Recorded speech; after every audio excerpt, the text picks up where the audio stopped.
Hi, everyone. Thank you for joining us for another installment of Lunchtime Lessons. If you'd like to keep tabs on all of our future sessions coming up, you can follow us on social media or check out our events page. I've included both of those in the chat window, so you can check that out.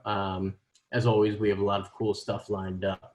But today, we're going to be discussing ways to make your work experience more comfortable, productive, and structured. It's a topic I think of great value, obviously, when we're in our offices, but especially so when we find ourselves working from home. And leading us today is Kimberly Smith of the company Knoll, which designs office systems, seating, and accessories, among many other things, for the office, for the home, and education settings. I've had a lot of experience with Knoll products personally, and I can definitely attest that they're experts at what they do. So really excited to have them lead us today. So with that, I'll give you Kimberly Smith. Awesome. Thanks, Jake. We appreciate it so much. The only thing better would be if we could be live in the Science Center today with actual Knoll stuff, right? But thank you all for joining us today. My name is Kimberly Smith, and I'm the Senior Director of Workplace Strategy at Knoll. We do like to say we're a design company because we manufacture furniture, certainly, but we own some other companies as well that really make the workplace an amazing experience, including Phil's Felt, leather companies, Spinnebeck, and Edelman. So it's a really interesting conversation for a full picture of workplace. So I love we have the opportunity today to share a little bit of our research on understanding the work experience and where we are today during the pandemic. But before we begin, I would be remiss in not taking a moment on this very day to say Happy Earth Day to everyone who's on the call. We're definitely celebrating Mother Earth as she begins to have a pause in transportation pollution, as we're all in this pandemic experience and not, driving our cars or taking trains or planes or automobiles as often as we had in the recent past.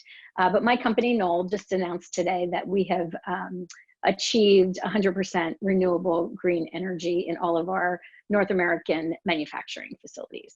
So I just wanted to share that minute with all of you and say Happy Earth Day. So hoping you will be able to heed our advice as we run through the presentation today and get out and take a moment to connect with nature, which is so good for all of us.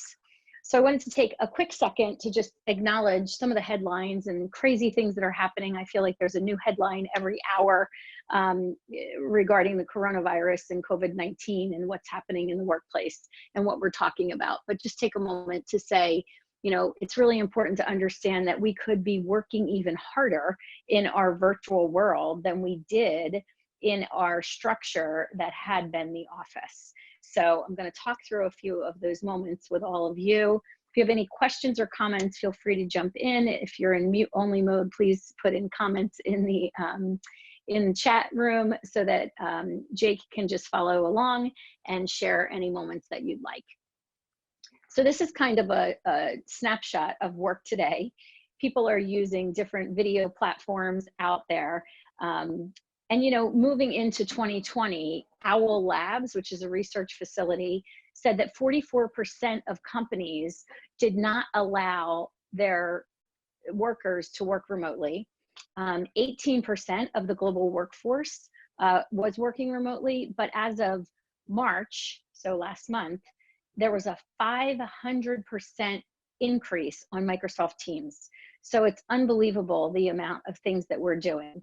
And of course, we're on the platform Zoom at Knoll. We're with the Science Center today doing a platform of Zoom. But I'm unaware of their statistics right now, but I can just imagine by the amount of social settings and things that we've been doing in Zoom, that if you were an early investor, perhaps your future is safe, because I feel like their stock must have gone up in all of this.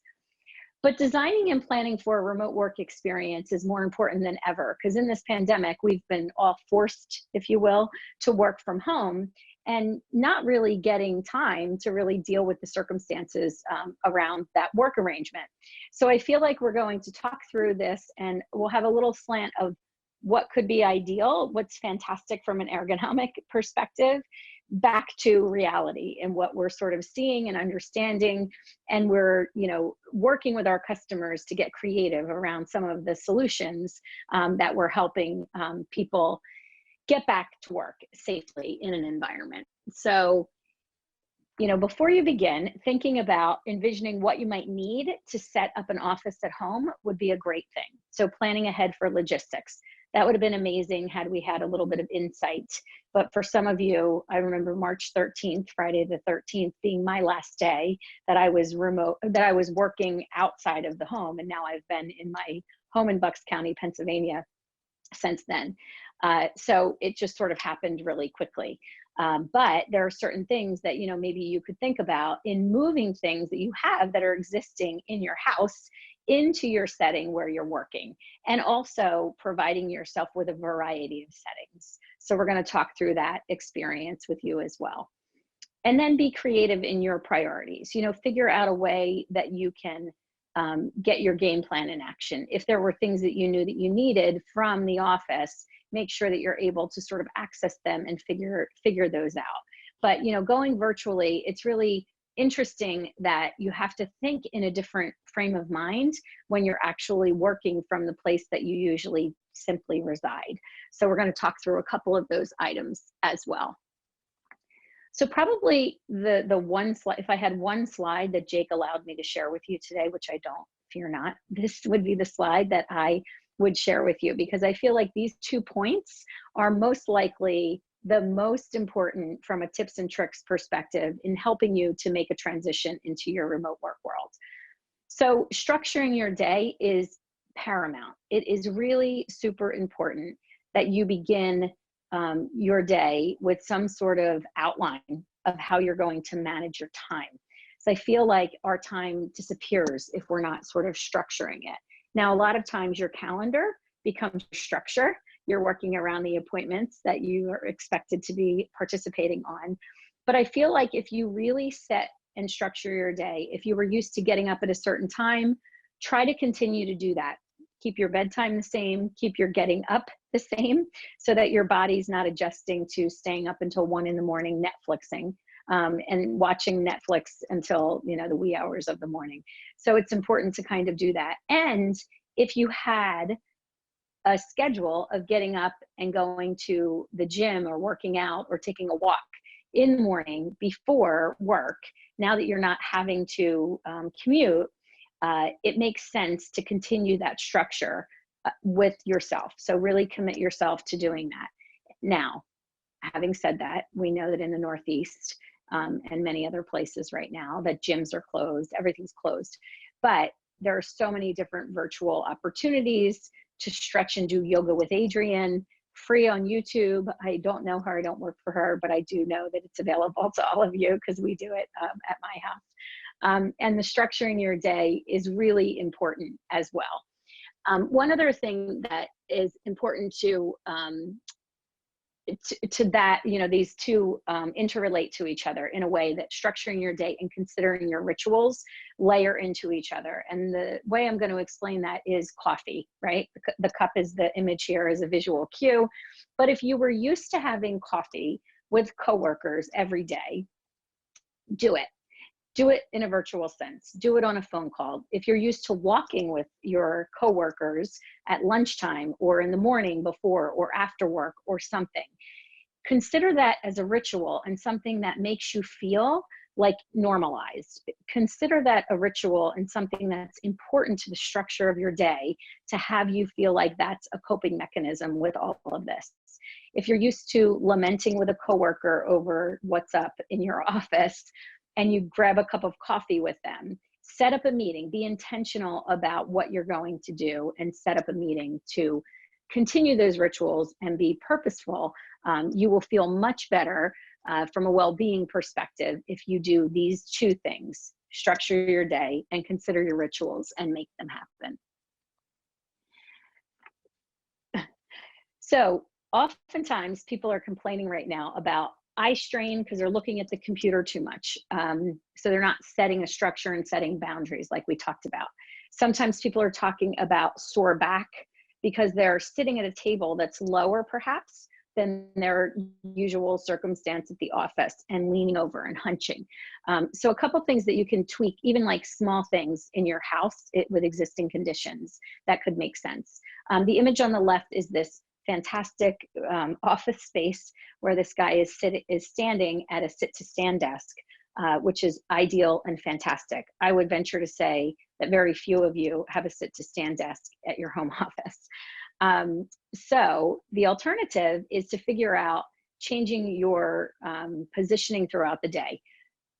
What I mean by that is that I do not have a standing desk in my office where I am. I'm standing in front of my desk, but when I'm sitting, it's a seated position and fixed. But what I do is I start my day an hour before anything happens, and I stand at the counter in my kitchen. Most people have a counter in their kitchen. I stand there and I work at my laptop there. So you want to figure out a way of having a variety of positions, so you're not sitting stagnant in a chair that has terrible ergonomics during the day. So we're going to talk about how to sort of adjust your immediate surroundings. And at Knoll, we recommend that you start with a good chair. But having said that, in the pandemic, sometimes it's difficult to really find that opportunity at home right now. And if you try to order one, that's also difficult from a getting it to your house perspective. Even Amazon is delayed. I used to get my coffee in a day, and now it's taking me much longer. Let's just put it that way. But starting with a good chair is fantastic. If you have the opportunity to have a variety of choice in chairs, if you could find one that had casters and could give a little bit of motion, that would be great. So if you do have a chair that's on casters at home, fantastic. The ones that we try to avoid, I would say, is something that's too soft and cushy, or the opposite extreme, which would be too hard, like a metal or a wooden chair with no back. So those are the things that we're sort of cautioning people against sitting for long periods of time. Really, a variety of positioning is really important. The other thing we're going to talk about, which I have a graphic for you on the next slide that'll clearly illustrate this, is just positioning your screen correctly. That could help with neck strain and back strain. The recommendation from an ergonomic perspective is that it's 1 to 2 inches below your eye level.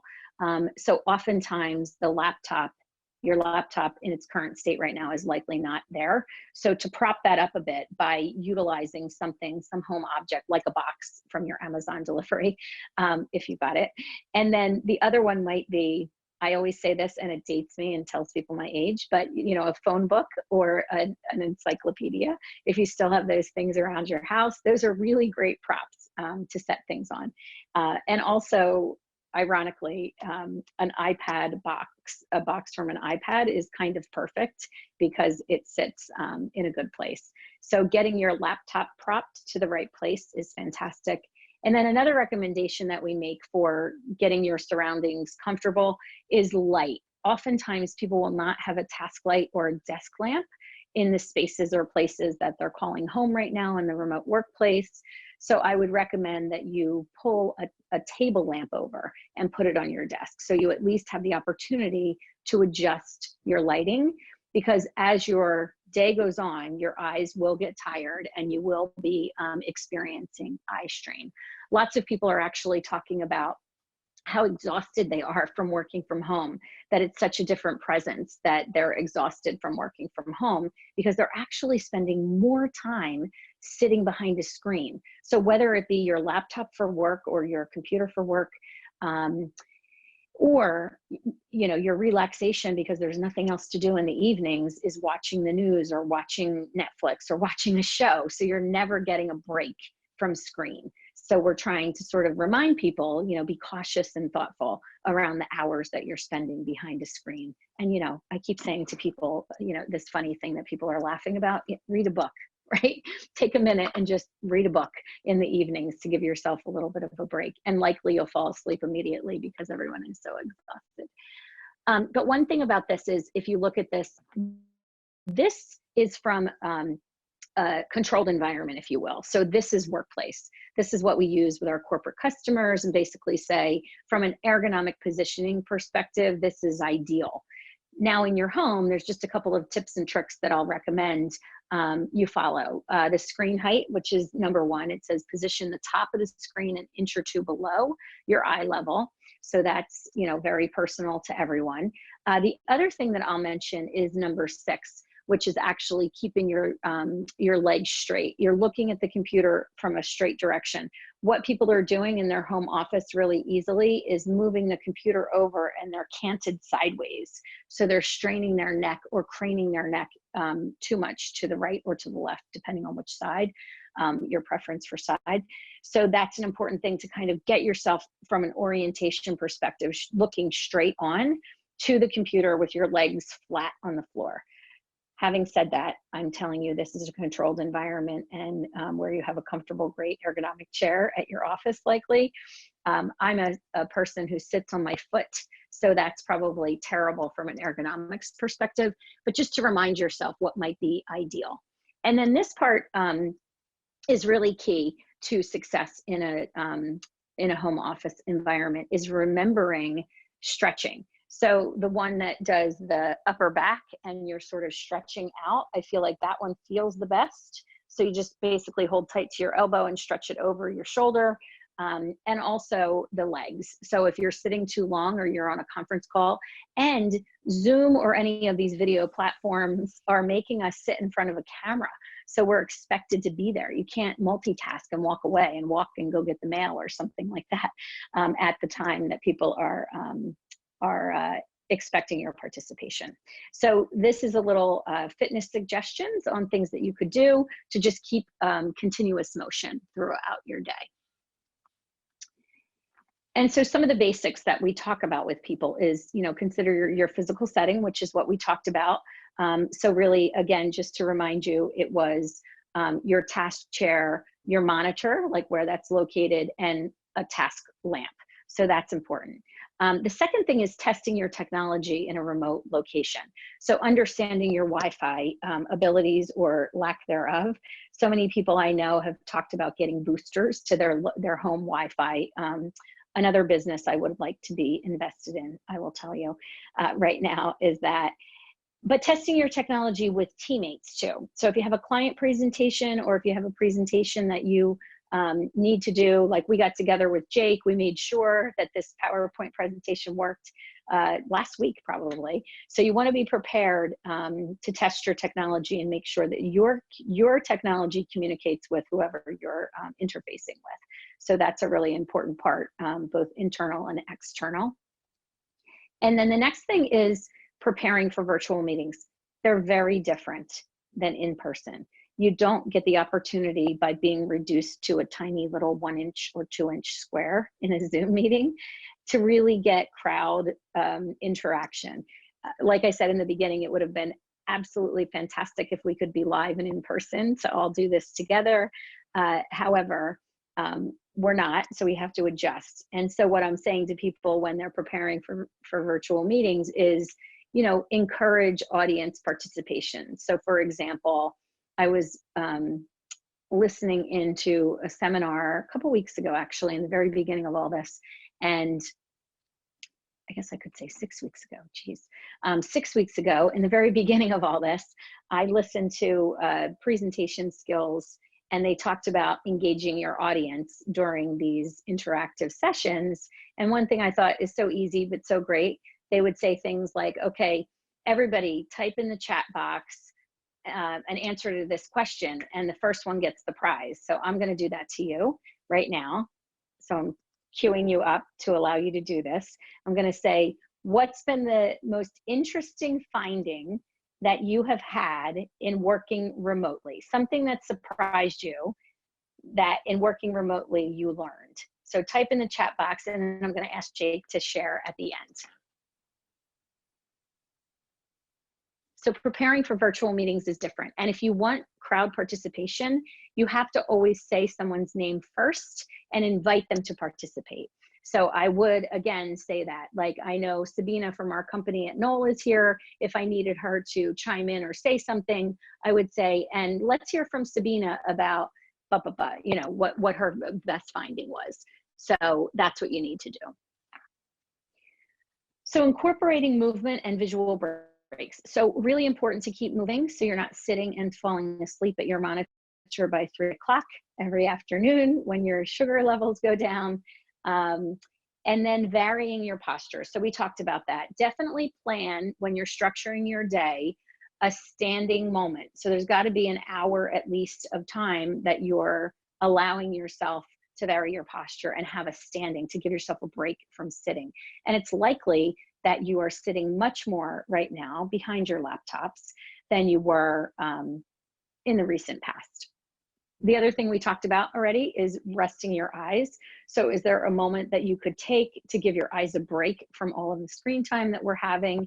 I have 2 teenagers at home who are cyber schooling, but they are getting great laughter out of looking at my phone and seeing how much screen time I'm having on my phone. I think I have the, regardless of them being teenagers, I actually have the record for screen time. Another important thing, and I love to say this to all of you on Earth Day, soak up some sun.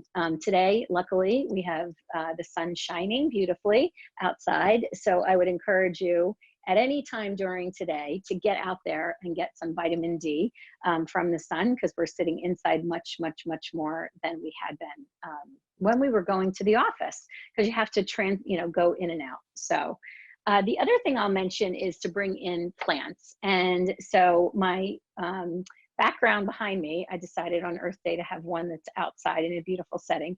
But I brought up a plant when this all started that wasn't here before, and this guy's doing amazing.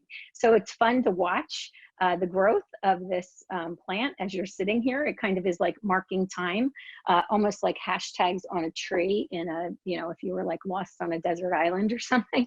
But I feel like that's really been a moment for me. I keep moving it to get light or not, and I have to remind myself to water it because I'm terrible with plants. Giving yourself a view, having an opportunity to see that something is happening outside, that's really fantastic if you have the opportunity to do so.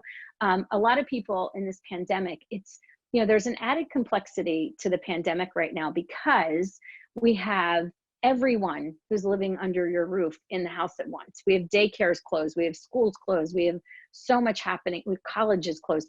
So it's very, very different right now. So some people have said they're reduced to working in their basement because that's their spot. So they get no view or no light. That could be, but give yourself the opportunity to get out and go see the sun. One other thing is promote team communication. So our office in Philly did a really great thing to connect with each other. They started a coffee chat. So they set it up for Monday, Wednesday, Friday, just for a half hour in the morning to say, hey, good morning, how's everything going? Maybe just talk about what's going on in the pandemic.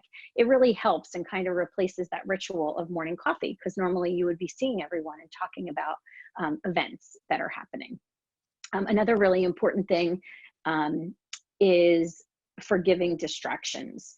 So I remember in presentations that I've given in, last year, months ago, where we talked about the guy from years ago with the BBC, when he has the kids, he looks like he's in this professional setting. It was this big YouTube video. And all of a sudden, his kids come rolling in and then his wife comes in to pull them out. It's so funny. Well, that's just an everyday occurrence. So you've got to know that people's cats are going to run across the keyboards. There's going to be dogs jumping around in the background or barking at the postman. You have to forgive distractions and understand that everyone is forced into this remote work environment, and just understand that that's what's happening. And then the last one, which I love so much, and I always feel like, we're on a path of continuous improvement and we're all learning something every day, that you need to think about the things that are great or surprising or amazing during this pandemic, and learn and grow during this process. So as a follow-up, I'll invite you to jump on Knoll.com today. We have 2 pieces from our research group that I work in, talking about working remotely, and then tips for a healthy work experience that are really good. It's basically everything that we covered. I took those two presentations and blended them together for you. And if you have any questions, we have 5 more minutes. So I was going to just kind of open the field to I'm excited to see what you guys wrote in the comments. And I will invite you also to jump in on speaker if you have any questions or anything to share. Awesome. Thanks thanks a lot, Kimberly. Yeah, we have a few things here in the chat box. Okay. Yeah, Kathy was saying, really miss the day-to-day interaction with coworkers. I Definitely do feeling. too, Kathy. Yeah. Then Chelsea, kind of similar to that, was saying missing people who aren't directly in her team but would interact with on a daily basis. I'm experiencing the same myself. There's plenty of people, you see just around the kitchen or walking down the hall, or you get there's water cooler moments, but it's just not happening now. Totally.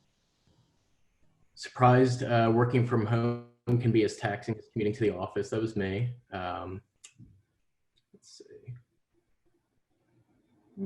Yeah, I feel that way too. It's crazy. I feel like I am really more tired than I had been before. And what you don't know about me, because I'm just meeting most of you, is that I travel a lot for my work. So I'm usually buzzing around the universe and flying everywhere or taking the train everywhere. And it's been a challenge. I'm like, how can I be so much more tired? I mean, when I look back, I have a 1-second video that I do every year. And last year, to look at that compared to this year is going to be really eye-opening, that I am not all over the universe and I'm like finding things to put in my 1-second video, like walking my dog, which is a normal occurrence, right? So it's interesting. It is surprising, yeah. I find myself, at least, if not even exercising, just having to walk around the block or something at the end of the day. Just think with so much more interacting with people and getting out, it's just energizing in some way. Totally. I like the one about the chair, how easy is it to go over the time I've allotted for a test? Oh, that's true. That's true. I was thinking test chair. Yeah. That's so true. I also feel like there's a lot of demand because everyone is sitting at their home behind their laptop, expecting that everybody's available, but you have so many people expecting that you're available. So managing the time and getting a task done is also a challenge right now. So I think structuring your day and making limits on your time is probably best for you from a well-being perspective. I'm saying that out loud from a therapeutic perspective because I'm terrible at it. I'm like every hour booked. So I've got to also get better. I keep saying I'll be better next week. So I hope I'm better next week, everyone. Actually, what else do we have? Similar to that point, Margaret was saying, finding you have to give people a bit more time to respond to things. I mean, obviously, compared to in person, I think we're all running up against that. And either in text chat or even on video, it's even if you are looking someone in the eyes across a screen, it's different than being in person. It's kind of hard to, I guess, formulate our thoughts sometimes, or just have that quick interaction. Yeah. How about transitioning to the virtual from, let's see, Whitney says it. Hey, Whitney. She's saying she's surprised that she feels like working so much more than before. You're able to juggle extra.